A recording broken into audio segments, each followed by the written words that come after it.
কাছে থাকবে তারা কেউ আহমদি জামাত নয়, আহমদিয়া জামাত নয়, আহমদি মুসলিম জামাত নয়, আহমদিয়া মুসলিম জামাত নয়, আহমদিয়া সম্প্রদায় নয়, আহমদি সম্প্রদায় নয়, তারা শয়তানি জামাত, কুখ্যাত জাহান্নামের কুখ্যাত কুকুরের দল।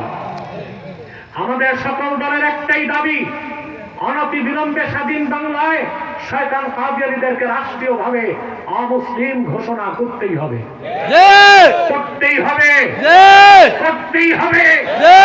দাবি আদায়ে যদি তাহরিকে খাতমে নবুয়ত বাংলাদেশের ব্যানারে জান ও মাল দেওয়ার ডাক আসে, কারা কারা প্রস্তুত আছে? হাত তুলুন। আল্লাহু আকবার, ইয়া রাসূলুল্লাহ, দাও সুরে দাও,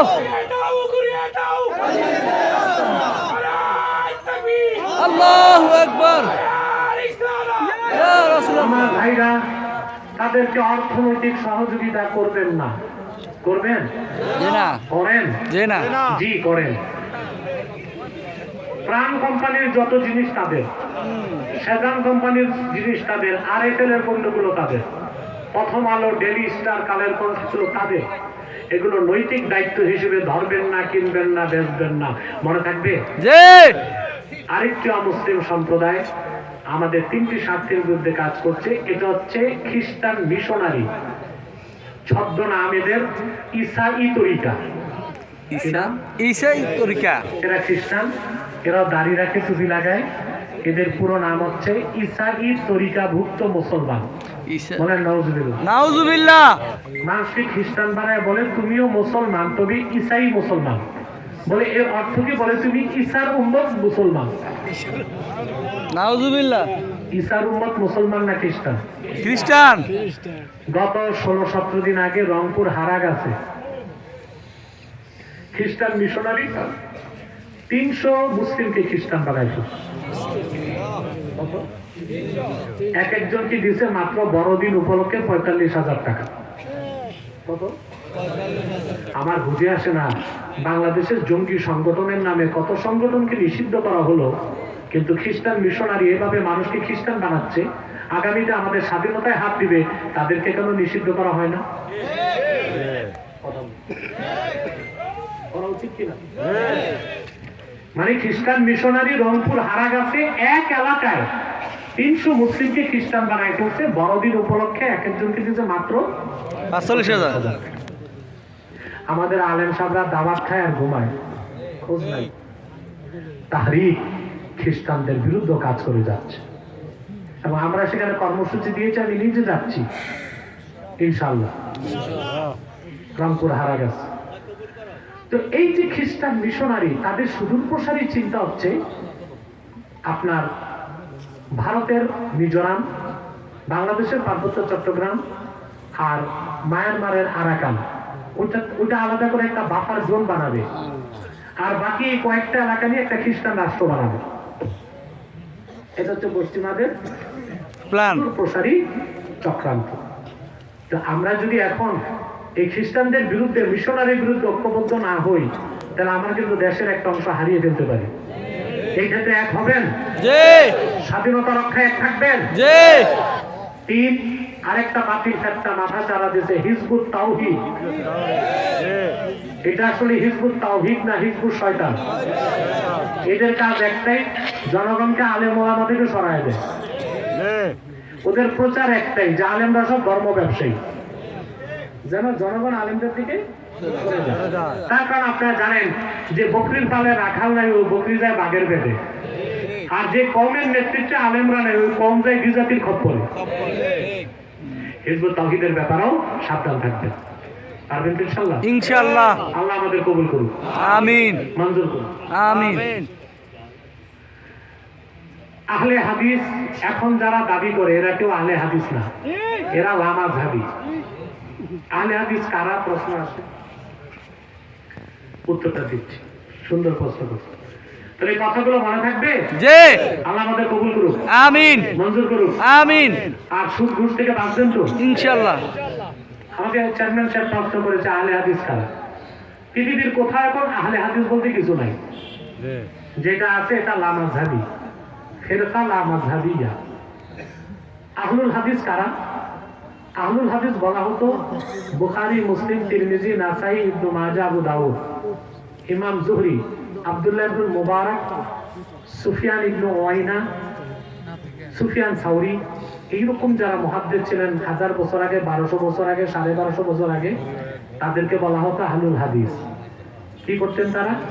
তারা যেখানে হাদিস পেতেন যেতেন, হাদিসের সনদ সহ হাদিস সংগ্রহ করতেন, সনদকে যাচাই বাছাই করে দেখতেন হাদিসটা সহি না জাল, তারপরে হাদিসের কিতাবে লিপিবদ্ধ করতেন। তাদেরকে বলা হয় আহলুল হাদিস।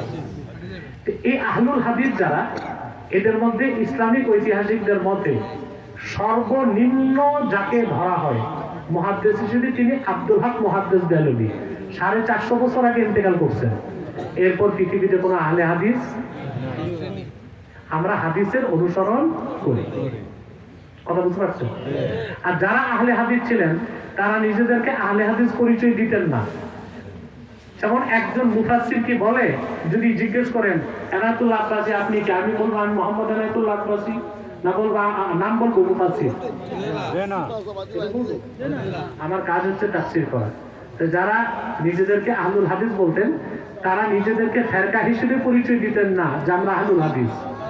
তারা নিজেদেরকে বলতেন মুসলিম, মুমিন, যার যে মাযহাব ছিল সেটা বলতেন। কাজ কি? কাজ হচ্ছে হাদিসের খেদমত। এই হাদিসের খেদমত যারা করতেন তাদেরকে বলা হতো আহলুল হাদিস। পরবর্তীতে ইংরেজ আমলে একজন নবাব ছিল ভূপালে। কোথায়? একদম ইংরেজের শুরু অবস্থায় সে একটা ফেরকা চালু করলো, লামাজহাবি ফেরকা। বুঝলেন? এই তখন থেকে নামটা উপমহাদেশে আসলে একটা ফেরকার নাম আহলে হাদিস। কি নাম? একটা নবাব থেকে, ইংরেজ আমলে নবাবের বাড়ি ছিল ভূপালে, এই 200-250 বছর আগে এই ফেরকাটার নামকরণ করলো কি নিজেদেরকে আহলে হাদিস। ওই যে পূর্বে যারা আহলে হাদিস ছিল তাদের সেই পবিত্র দামি নামটাকে নিয়ে তারা অপব্যবহার করতে লাগলো। পরবর্তীতে বাংলাদেশে এই ফেরকাটা এখন একটা অবস্থান গড়ে তুলেছে। তবে তাদের সাথে বহুবার আমাদের সংলাপ বৈঠক হয়েছে, প্রতিবারই তারা ভুল স্বীকার করেছে আলহামদুলিল্লাহ। এবং আমি ডক্টর আসাদুল্লাহ গালেবের ছেলেও আমাকে রিকোয়েস্ট করেছিল যে কাদা ছোড়াছুড়ি না করে আপনারা বসেন, আপনি বসেন, আমার বাবাও বসুক। আমি বলেছি যখন তোমার বাবা বসতে চায় আমি বাহাস বা তর্কে যাব না, সংলাপে বসবো। 4 বছর চলে গেছে, এখনো কোনো খবর নাই। আপনি স্পষ্ট মনে রাখবেন, আপনি যদি নিজেকে বলেন আহলে হাদিস, যাতে হাদিস মানেন, তাহলে আপনি কি কোরআন মানেন না? অবশ্যই। আপনার নাম আহলে কোরআন না রেখে আহলে হাদিস রাখছেন কেন? তাহলে আপনাকে কোরআনও মানতে হবে, হাদিসও মানতে হবে। হ্যাঁ। এখন আসেন, সব হাদিস বিশ্বাস করতে হবে, সব হাদিস কি মানা যাবে? যে না। আল্লাহর হাবিব সাল্লাল্লাহু আলাইহি ওয়াসাল্লাম 1500 বছর আগে আল্লাহর হুকুমে 11টি বিয়ে করেছেন। জি। এটা হাদিস কিনা? জি। বুখারীতে আছে কিনা? জি। বিশ্বাস করতে হবে কিনা? জি। কিন্তু এই হাদিসটা আমল করতে পারবো?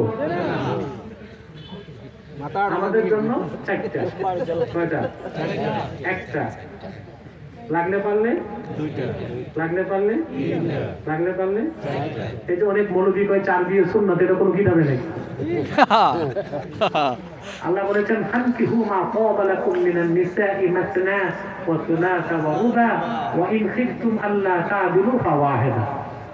2টা বিয়ে করো, 3টা নয় 4টা। আর যদি জাস্টিস ইনসাফ করতে না পারো তো একটা। কয়টা? একটা। 4 বিয়ে করে কি সুন্নাত না জায়েজ? জায়েজ।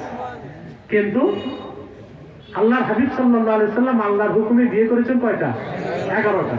ওইটা হাদিস কিনা? ওই হাদিস কি মানা সম্ভব উম্মতের পক্ষে?